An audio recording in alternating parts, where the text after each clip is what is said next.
Hi dear student, welcome to my YouTube channel EMS points. पिछले video में हमने high school के मानवनेत्र का लगभग सारे भाग बता दिया है। आज हम वीडियो बनाएंगे इंग्लिश ग्रामर पर।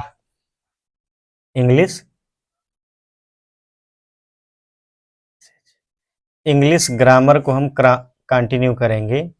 तो इंग्लिश ग्रामर में हम पढ़ा रहे थे टेंस, और टेंस में हमने प्रेजेंट इंडेफिनिट का सिंपल सेंटेंस पूरे अच्छी तरह से हमने बता दिया। अब यहाँ पर बात आई प्रेजेंट इंडेफिनिट का, जो भी आपने पढ़ा है अभी तक, उसमें और इसमें क्या डिफरेंस है ये थोड़ा सा देखेंगे। आज हम बात करेंगे निगेटिव सेंटेंस की। निगेटिव सेंटेंसेस, निगेटिव सेंटेंस जहां पर नकारात्मक भाव प्रकट हो, है ना, वही क्या है, निगेटिव सेंटेंस है। अब इसका मेन रूल क्या है, रूल क्या है मतलब,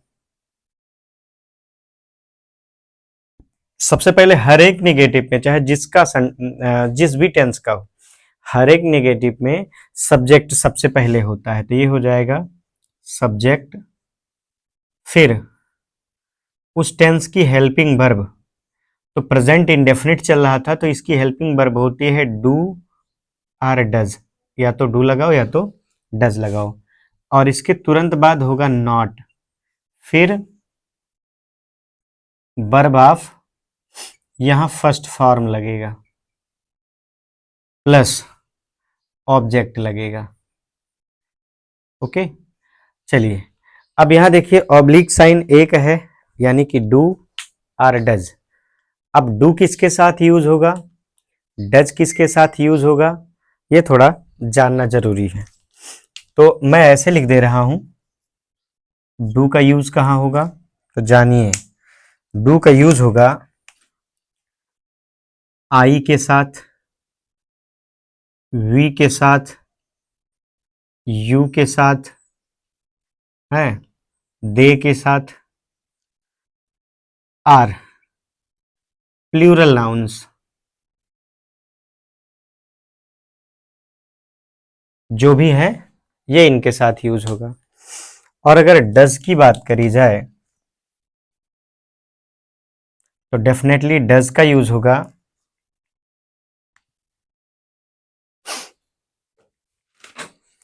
डज का जो यूज होता है ही के साथ होता है, सी के साथ होता है, इट के साथ होता है, या फिर सिंगुलर नाउन,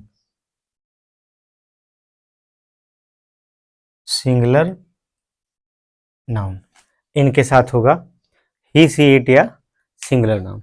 आइए कोई सेंटेंस लेते हैं। सेंटेंस थोड़ा सा सिंपल लेंगे, जैसे नैना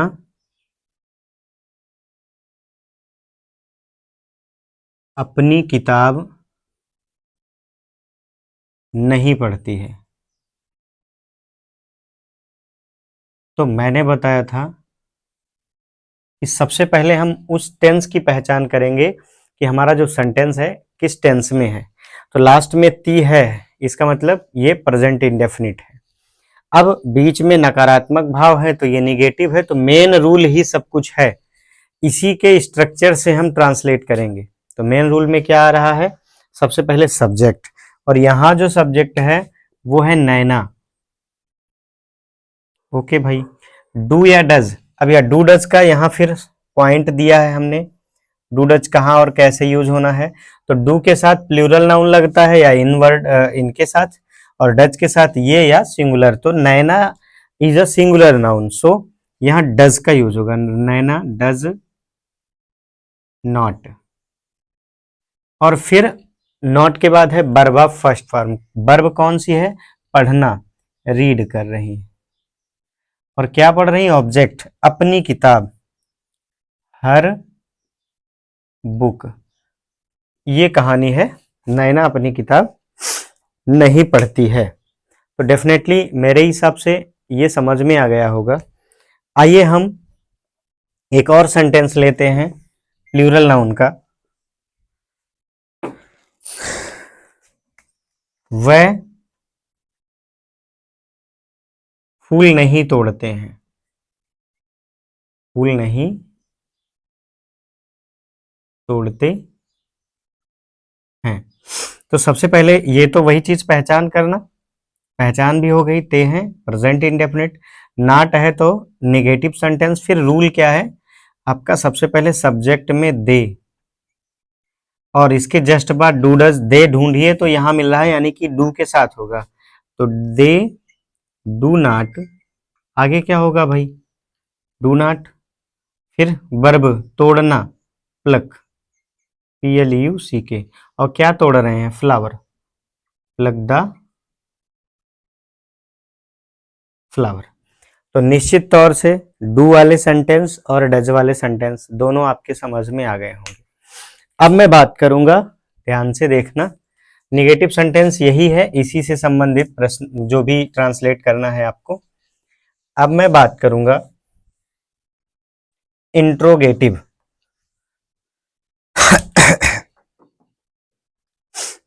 मैं बात करूंगा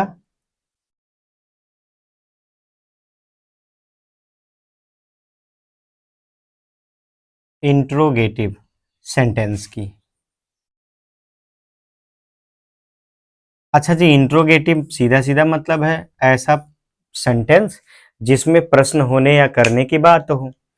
तो प्रश्न दो टाइप से करते हैं, मैंने जहां तक आप लोगों से इसके बारे में शायद चर्चा ना किया हो। एक तो प्रश्न ऐसा होता है कि आपका जवाब या तो यस में होगा या नो में होगा। जैसे कि आप क्रिकेट पसंद करते हैं तो आप बोलोगे यस या नो, जो भी होगा। फिर क्या आप क्रिकेट खेलते हैं तो वहां भी यस या नो।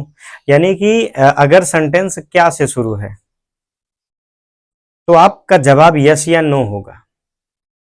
ठीक है, तो हम इसको क्यों ना लिख दें yes or no type, yes or no type, मतलब या तो हाँ में जवाब होगा या ना में।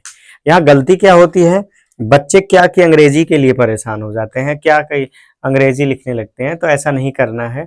ऐसे टाइप का किसी भी सेंटेंस, किसी भी टेंस में सेंटेंस आए तो हमें क्या कि अंग्रेजी नहीं लिखनी।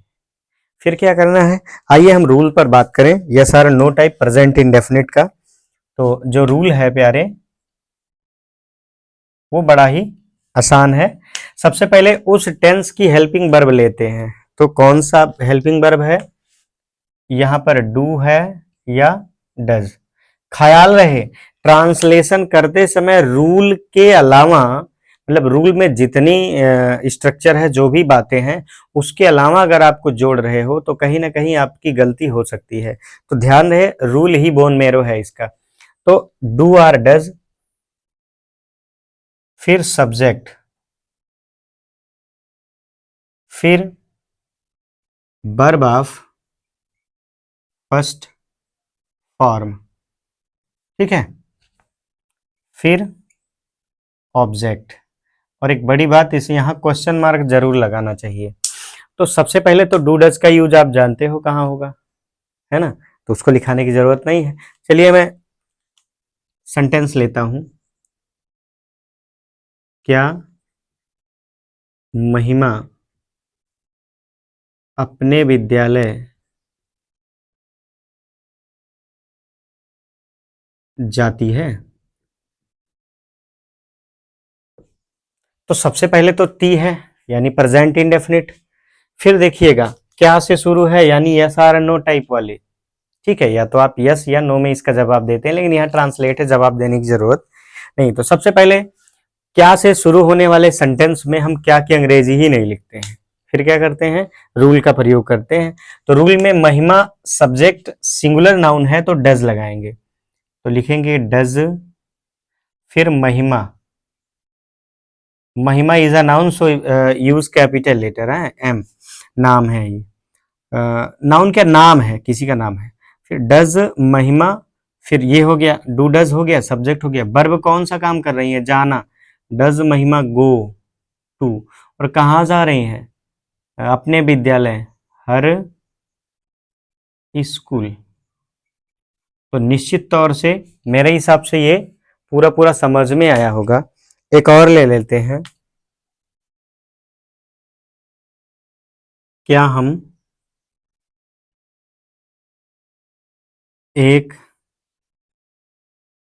गीत गाते हैं,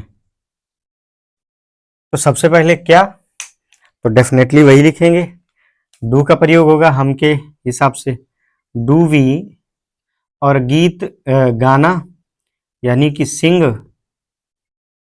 अ song, question mark, do we sing a song. तो निश्चित तौर से ये बड़ा ही इंपॉर्टेंट था। अब एक तो ये हो गया, दूसरा टाइप इंट्रोगेटिव क्या होता है, थोड़ा सा ध्यान दीजिएगा। दूसरा टाइप क्या होता है, पहले तो समझो उसको। अभी मैंने क्या से शुरू किया, तो आप या तो उसका जवाब दोगे हाँ में, या तो उसका जवाब दोगे ना में। अगर हाँ कहना है तो हाँ कहोगे, ना कहना है तो ना कहोगे। लेकिन दूसरा ये ऐसा प्रश्न वाले वाक्य होते हैं कि जिसमें आपको कोई ना कोई सेंटेंस बोलना है। जैसे आप विद्यालय क्यों जाते, तो आप यस या नो में नहीं बोल सकते, आप यही कहोगे मैं विद्यालय पढ़ने जाता हूँ, गार्जियन हो तो बच्चे की खबर लेने जाता हूँ, या जो भी है। तो एक ऐसा होता है जिसमें बीच में, सेंटेंस के बीच में क्वेश्चन वर्ड आते हैं। जैसे मैं आगरा क्यों जाता हूँ, भाई आगरा आपका काम होगा तब जाओगे, है ना। तो जब ऐसे सेंटेंस में बीच में आते हैं तो आपको कुछ ना कुछ सेंटेंस में ही जवाब देना पड़ता है। तो इसको हम वाई टाइप कहते हैं, हम कहते हैं, मतलब समझने के लिए वाई टाइप, जहां पर प्रश्न किए जाएं। इसका रूल जो होता है लर्न नहीं करना, इसी के पहले, डू डज के पहले हमें एक काम कर लेना है। वो काम कौन सा है, जो क्वेश्चन वर्ड बीच में होगा उसी की अंग्रेजी सबसे पहले लिखनी है, क्वेश्चन वर्ड प्लस, बाकी सारी चीजें वही होंगी, यानी कि आसान हो गया। अब मैं बात करूं अगर, तो निश्चित तौर से अब जैसे एक प्रश्न लेता हूं, मीना अखबार कब पढ़ती है। अब यहां कब पढ़ती है तो कुछ ना कुछ तो जवाब देना पड़ेगा ना, सुबह पढ़ती है, शाम पढ़ती है, दोपहर पढ़ती है, यानी कि इसमें सबसे पहले हम क्वेश्चन वर्ड लाएंगे जो कि कब है। तो व्हेन, वैन हो गया। डू या डज, अब मीना के हिसाब से हमें क्या लगाना है, डज लगाना है। वैन डज, फिर क्या है, सब्जेक्ट, सब्जेक्ट कौन है, मीना जी हैं। वैन डज मीना, फिर वर्ब कौन सा है, पढ़ना, R E A D, read, पढ़ती हैं, ठीक है। फॉर्म, ऑब्जेक्ट कौन सा है, क्या पढ़ रही हैं, read the newspaper, question word. तो निश्चित तौर से when does Meena read the newspaper में क्या हो गया कि व्हेन यानी कब जो है बीच में आया था, फिर मैंने क्या किया, रूल में जो नियम था, क्वेश्चन वर्ड पहले, फिर डू या डज, तो मीना के हिसाब से डज लगेगा। सब्जेक्ट जो है आपने रख दिया मीना, वर्ब का फर्स्ट फॉर्म मीन्स पढ़ने का काम कर रही है मीना, क्या पढ़ रही है, न्यूज़पेपर पढ़ रही है। तो मेरे हिसाब से आपको पूरी तरह से ये समझ में आ गया होगा। तो इस तरह से हमने प्रेजेंट इंडेफिनिट के चारों पार्ट का मतलब simple, negative, interrogative, why type वाले और यस टाइप वाले, मैंने ये खत्म कर दिया। हाँ, एक नोट लिख लीजिए, मैं लिखा दे रहा हूं, ये बहुत इंपॉर्टेंट नोट है। दोनों टाइप के इंट्रोगेटिव सेंटेंस में नहीं आने पर, नॉट आ जाए, चलो नहीं लिखो, नहीं आने पर सब्जेक्ट के बाद नॉट लगाते हैं, सब्जेक्ट के बाद नॉट लगाते हैं। अब मजेदार बात देखिए, जैसे यहीं पर मीना अखबार क्यों नहीं पढ़ती है ना, तो यही मीना के बाद नॉट लग जाएगा। तो ये इस तरह से प्रेजेंट इंडेफिनिट का जो भी पार्ट था सिंपल वे में आपको पढ़ा दिया गया। अब मैं अगला जो टेंस होगा प्रेजेंट कंटिन्यूअस, बड़ा ही अच्छा रहेगा, तो उसको पढ़ाऊंगा। तब तक अगर आप चैनल पर नए हैं तो सब्सक्राइब करके बेल आइकन दबा दीजिए, और सारी जानकारियां आपको मिलती रहेंगी, ये मेरा वादा है। स्लोली आएंगी लेकिन पूरी आएंगी और मजबूती से आएंगी। तो फिर मिलते हैं नए वीडियो के साथ। Thank you.